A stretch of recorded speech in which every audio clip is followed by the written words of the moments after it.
Hello दोस्तों, welcome to another video. आज हम लोग अकाउंटिंग प्रिंसिपल्स के बारे में पढ़ेंगे। जैसे कि आपको पता है, पिछली वीडियो में हमने अकाउंटिंग के बेसिक कंसेप्ट के बारे में जाना था, सारी चीज़ों को पढ़ा था। आपने पिछला वीडियो नहीं देखा है तो प्लीज़ जाकर पहले पिछला वीडियो देखें, उसके बाद से ये वीडियो को प्रोसीड करें। अकाउंटिंग प्रिंसिपल्स देखिए हम आज पढ़ेंगे। तो अकाउंटिंग प्रिंसिपल्स में क्या होता है कि इसमें दो कंसेप्ट है। एक कंसेप्ट है, एक कन्वेंशन होते हैं। मैं सब कुछ पढ़ाऊंगा आपको, कोई दिक्कत नहीं है।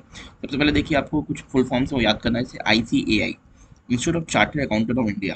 तो ये आपको फुल फॉर्म याद करना है, पूछ एग्जाम में पूछा सकता है। और एक है AICPA, American institute of certified public accountant. ठीक। और उसके बाद प्रिंसिपल की बात करें तो प्रिंसिपल क्या होते हैं। देखिए, प्रिंसिपल जो है वो AICPA ने डिफाइन किए हैं कि जैसे कि अकाउंटिंग जो है ऑल ओवर इंडिया हर एक कंट्री में की जाती है।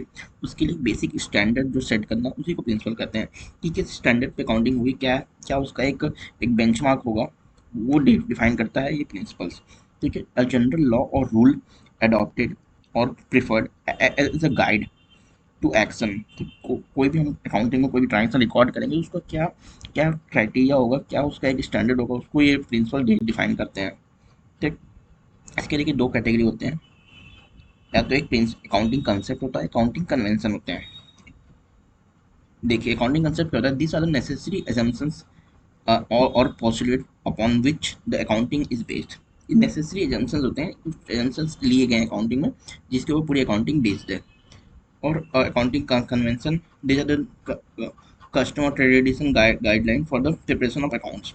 ठीक है। ये तो अलग अलग होता है, जैसे कि एक ट्रेडिशनल गाइडलाइंस होती है कि अकाउंट कैसे प्रिपेयर करना चाहिए। कोई भी अकाउंट है, उसके क्या क्या क्राइटेरिया होते हैं, कौन सा ट्रांजेक्शन कौन से अकाउंट में जाएगा, ये सारी चीज़ें कन्वेंशन से पता चलती हैं हमें। ठीक।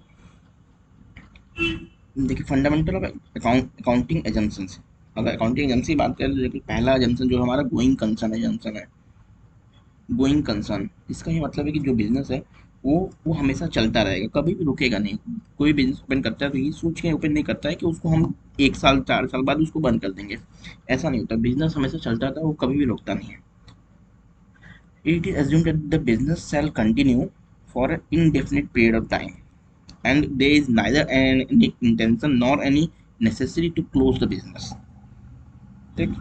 ये होता है गोइंग कंसर्न। ठीक। हमारा जो अगला कंसेप्ट है वो कंसिस्टेंसी एजम्पशन है।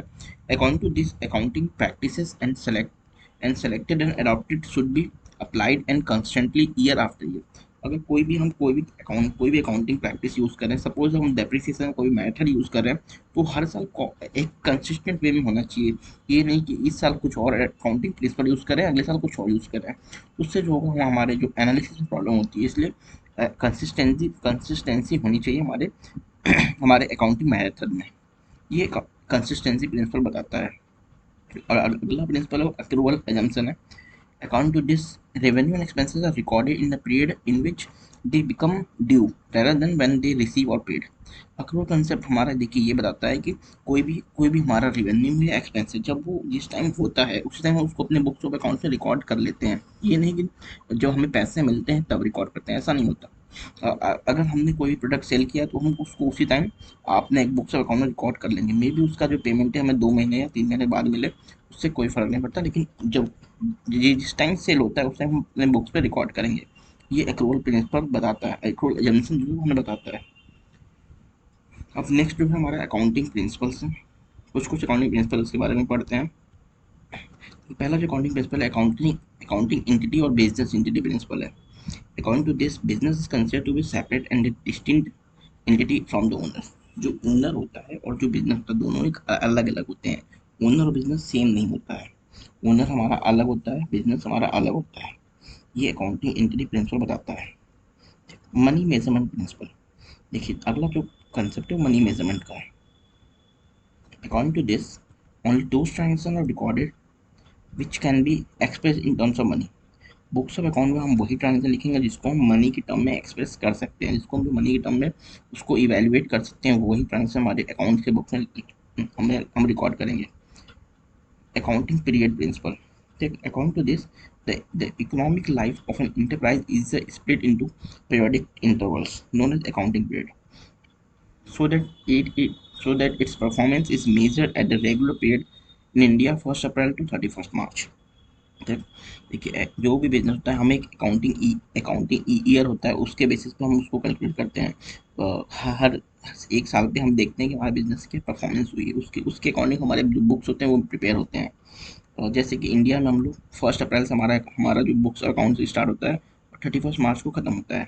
बहुत बहुत जगह कैलेंडर यूज़ होता है। ये देखिए इसको हम लोग अकाउंटिंग ईयर कहते हैं, 1 अप्रैल टू 31 मार्च। लेकिन अगर 1 जनवरी से 31 दिसंबर तक करते हैं तो उसे हम लोग कैलेंडर ईयर बोलते हैं। और देखिए अगला जो प्रिंसिपल है वो फुल डिस्क्लोजर प्रिंसिपल है। फुल डिस्क्लोजर प्रिंसिपल में क्या होता है? According to this the financial statement should disclose all the significant information relating to the economic affairs of the enterprise. जो हमारे फाइनेंशियल बुक्स होते हैं उसमें हमारे जितने भी रिलेवेंट इन्फॉर्मेशन सब कुछ दिखाना चाहिए। कुछ कभी ऐसा नहीं होना चाहिए कि हम कुछ इन्फॉर्मेशन को अपने हाइड कर रहे हैं। तो ये अकाउंटिंग प्रिंसिपल के अगेंस्ट है कि हम अपने जो भी ट्रांजेक्शन है सब कुछ दिखाएं, कोई भी चीज़ हाइड नहीं कर सकते हैं। देखिए इसमें डिस्क्लोजर इन फाइनेंशियल स्टेटमेंट, अगर हम फाइनेंशियल स्टेटमेंट प्रिपेयर कर रहे हैं उसमें दिखाएं। अगर नहीं उसमें दिखा पा रहे हैं तो डिस्क्लोजर इन फुटनोट, अगर हम नहीं उसमें अगर कोई भी एसेट से लायबिलिटी उसमें नहीं आ पा रही है उसको हम लोग फुटनोट में मेंशन करेंगे। जिसको जो है ऐसे कंटिजेंट लायबिलिटी होती है वो हम लोग अकाउंट्स में नहीं, बुक्स और अकाउंट में नहीं दिखा पाते हैं, इसलिए हम लोग उसको फुटनोट में लिखते हैं।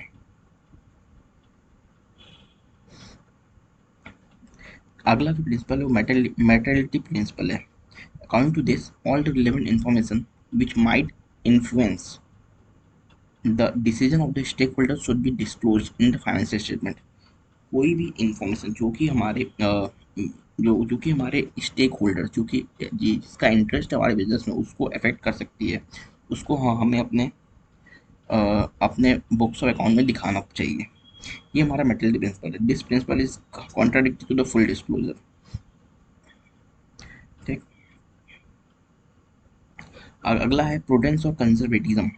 ये बहुत इंपॉर्टेंट प्रिंसिपल है। According to this all prospective losses should be recorded in the books of accounts, but all anticipated profit should be ignored। देखिए अगर बिजनेस को ऐसा लगता है, बिजनेस के ओनर को ऐसा लगता है कि हमें फ्यूचर में कोई लॉस हो सकता है, उसका हम लोग उसका हम लोग उसको हम लोग अपने बुक्स ऑफ अकाउंट में जरूर दिखाएंगे कि मे भी हमें फ्यूचर में लॉस हो सकता है। उसके लिए हम लोग अपना अपना रिजर्व या जो प्रोविजन होते हैं वो बनाते हैं। लेकिन अगर कोई प्रॉफिट होने वाला होता है बिजनेस में फ्यूचर में तो उसके लिए हम लोग पहले से कोई भी चीज़ अपने बुक्स ऑफ अकाउंट में नहीं दिखाते हैं। ये होता है कंजर्वेटिज्म और प्रिंसिपल। इसको प्रूडेंस प्रिंसिपल भी कहते हैं। कॉस्ट प्रिंसिपल और historical cost principle. According to this, an asset is always valued at the price at which was paid at the acquire it regardless of its market value। मे भी इसका देखिए simple सा मतलब ये है कि कोई भी एसेट जब हम लोग परचेज करते हैं जो उस टाइम की करेंट प्राइस हमने पे की है उसको बुक्स अकाउंट में उसको उसी प्राइस पे शो करते हैं। नहीं कि ये नहीं कि अगर मार्केट में भी हमने कोई सपोज बिजनेस ने कोई कार परचेज की जिसकी वैल्यू 10 लाख थी, लेकिन 2 साल बाद उस कार की वैल्यू 5 लाख हो गई है, तो हम बुक्स अकाउंट में 5 लाख नहीं शो करेंगे, हम उसे 10 लाख ही शो करेंगे। यही कॉस्ट प्रिंसिपल यही कहता है। दूसरा अगला जो प्रिंसिपल है वो मैचिंग प्रिंसिपल है। मैचिंग प्रिंसिपल क्या था? तो according to this expenses incurred and the account in an accounting period should be matched with the revenue recognized in that period। जितने भी हमने एक्सपेंसेस किए हैं और जितने हमारा रेवेन्यू है दोनों मैच करने चाहिए। ये है matching principal.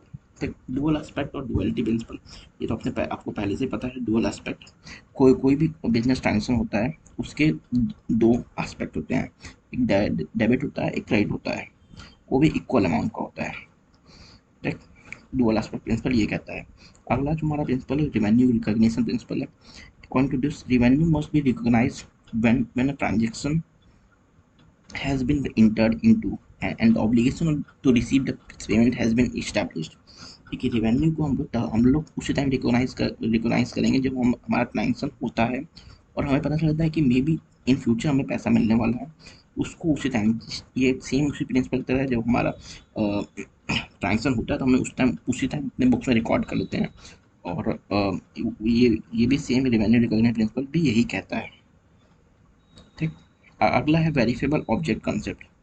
According to this all transaction should be recorded in objective manner and they should be free from personal bias. ये देखिए सिंपल सा प्रिंसिपल है कि हाँ जो चीज़ें हैं वो हमें साफ साफ अपने बुक्स अकाउंट में लिखनी चाहिए। कोई भी अपने हिसाब से कोई भी बायस, पर्सनल बायसनेस के को छोड़ के हमें जो जो क्लियरिटी है, क्लियर चीज़ें अपने अकाउंट्स में लिखनी चाहिए, कोई भी उसमें मिसमैच नहीं होना चाहिए। ठीक, ये है। और ये कुछ फुल फॉर्म्स हैं, जैसे IASC, international accounting standard committee. IASC का फुल फॉर्म होता है इंटरनेशनल अकाउंटिंग स्टैंडर्ड कमिटी, 1973 में इसको बनाई गई थी। ठीक, ICWAI, institute of cost and work accountant of India.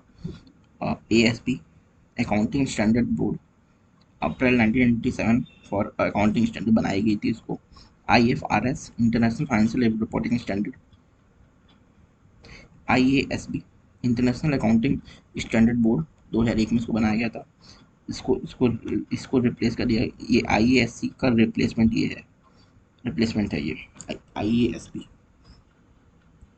IASC 1973 में बनी थी, उसको रिप्लेस करके IASB बनाया गया, इंटरनेशनल अकाउंटिंग स्टैंडर्ड बोर्ड, 2001 में। देखिए IASC ने 41 अकाउंटिंग स्टैंडर्ड अपने वो बनाया गया था, उन्होंने 41 अकाउंटिंग स्टैंडर्ड इशू किए थे। इसको हम एक इंटरनेशनल अकाउंटिंग स्टैंडर्ड भी कहते हैं, IAS कहते हैं। IASB इस accounting standard known as IFRS। ठीक,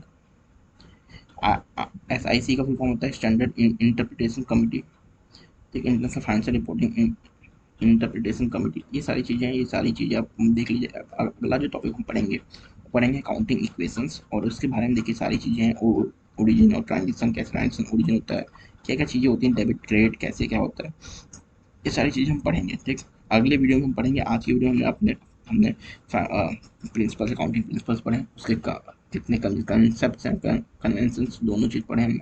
अब कोई भी दिक्कत होता है तो आप प्लीज़ कमेंट बॉक्स में कमेंट करिएगा।